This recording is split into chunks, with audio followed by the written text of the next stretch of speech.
Hi అండి, అందరికీ నమస్తే. Welcome to Omkar Nageshwar stock market investment tips YouTube channel. Sir, మార్కెట్లు ఇంకా కింద పడిపోబోతున్నాయా? మార్కెట్ల యొక్క పతనం ఎంత మేరకు ఉంటుంది? రాబోయే రోజుల్లో మార్కెట్లు ఏం జరగబోతుంది? నిఫ్టీ ప్రయాణం ఎంత మేరకు కిందకి వెళ్తుంది?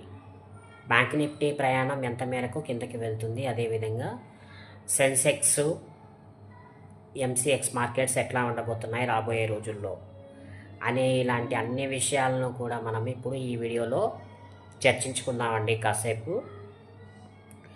చూడండి ఫ్రెండ్స్, మార్కెట్లలో రాబోయే డ్రాస్టికల్ ఫాల్స్ కానీ, అలాగే రాబోయే ది గ్రేట్ అచీవ్మెంట్ మూమెంట్స్ కానీ, అంటే అప్ మూమెంట్స్ ఏవైతే ఉంటాయో వాటిని కనిపెట్టడం అనేది ప్రస్తుతం జరుగుతున్నటువంటి పరిణామాల వల్ల చాలా క్లిష్టతరం అవుతుందని నేను చెప్తున్నాను. అయితే మనకందరికీ సుపరిచితమైనటువంటి నిఫ్టీ గురించి కాస్త మాట్లాడుకుంటే, నిఫ్టీ అనేది నేను ఈ మధ్యకాలంలో మళ్ళీ కూడా 23,600 దగ్గర నేను గమనించడం అనేది జరిగింది. సో అరౌండ్ నాకు తెలిసి ఇప్పుడు అది 23,550 ఆ మధ్యలో ఎక్కడో ట్రేడ్ అవుతున్నట్టుంది. నేను ఫ్రైడే అయితే కొంతవరకు చూశాను, కంప్లీట్గా చూడలేదు కానీ కొంతవరకు చూశాను.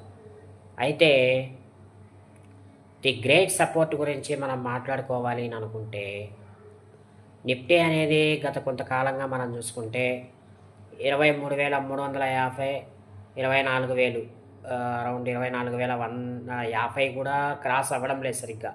ఒకవేళ క్రాస్ అయినా 24,050 తర్వాత డ్రాస్టికల్గా రిట్రేస్మెంట్ జరిగి కింద పడిపోతుంది. సో డౌన్ఫాల్ అయిపోతున్న నిఫ్టీ దీన్ని మన వాళ్ళు ఐడెంటిఫికేషన్ చేయలేకపోతూ ఉన్నారు. మార్కెట్లో గొప్ప గొప్ప విద్వాంసులే ఒక్కోసారి తప్పటడుగు వేసి వాళ్ళ డబ్బులు లాస్ చేసుకుంటూ ఉంటారు. ఆ లాస్ చేసుకునే పద్ధతి అనేది మార్చుకోవాలి ఇక నుండి. ఎలాగా?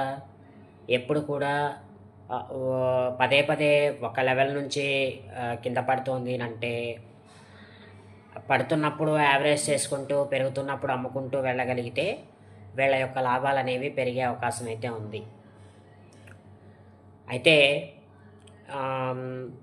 నేను ఇప్పుడు మీకు ఇవ్వబోయే సపోర్ట్స్ ఏంటంటే,